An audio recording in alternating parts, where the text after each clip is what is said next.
En ce début de saison de jardinage, les centres horticoles du Québec connaissent une affluence marquée. Alors que les amateurs de verdure se ruent vers les serres et les étals fleuris, ces entreprises locales redoublent d'efforts pour répondre à une forte demande.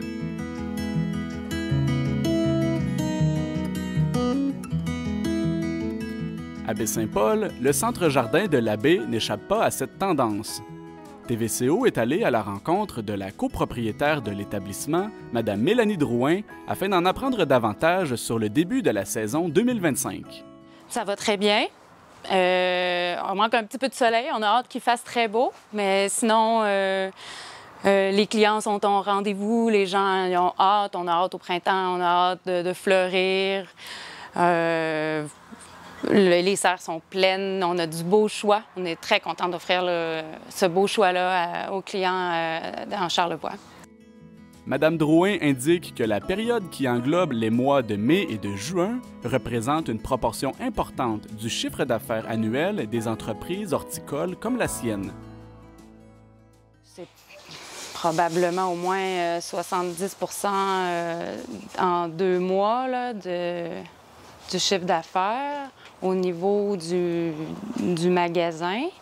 C'est sûr qu'on a aussi le service d'entretien horticole qui nous permet de prolonger la saison puis d'offrir un service jusqu'au mois d'octobre, puis de sortir des végétaux aussi. Alors, ça nous permet d'étirer la saison.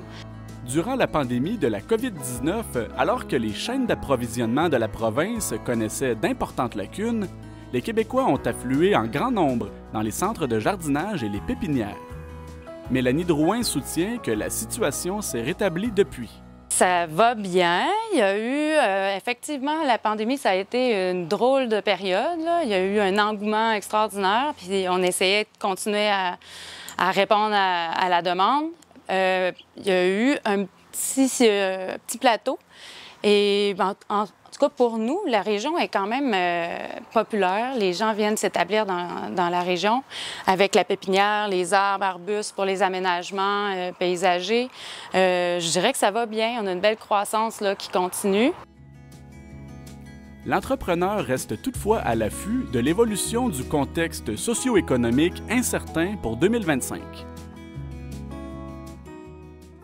Là, avec ce qui se passe un peu avec nos voisins au sud, il semblerait que les gens vont rester un petit peu plus au Québec, peut-être rester chez nous un peu puis profiter de nos jardins. J'ai hâte de voir. Est-ce qu'on ressent déjà l'impact ici?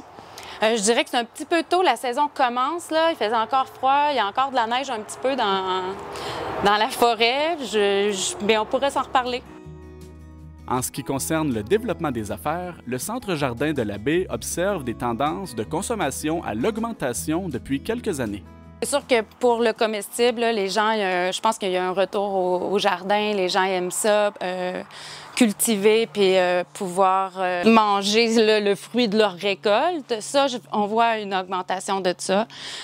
Aussi avec nouvelle génération, tout ce qui est aussi revitaliser, encourager la pollinisation, planter des fleurs.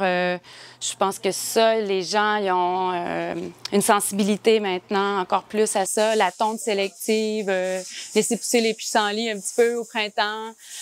Je pense qu'on va de plus en plus vers ça. Et là, les gens sont sensibles à ce qui se passe sur la planète, puis ils ont le goût de participer.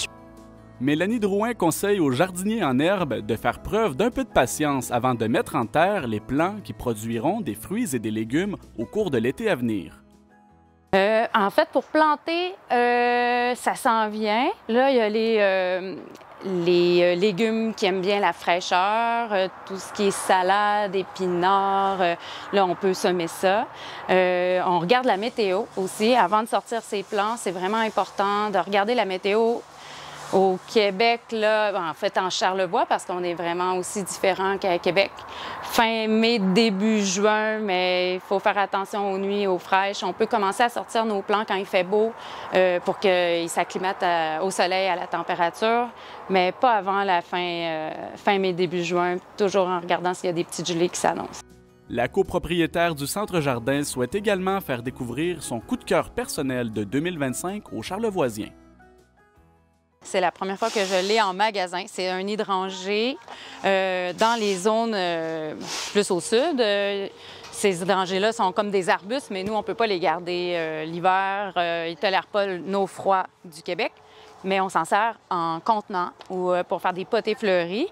La petite fleur blanche, c'est comme un papillon. Là, vraiment, ça, c'est mon coup de cœur. C'est sûr qu'elle va être chez moi cet été.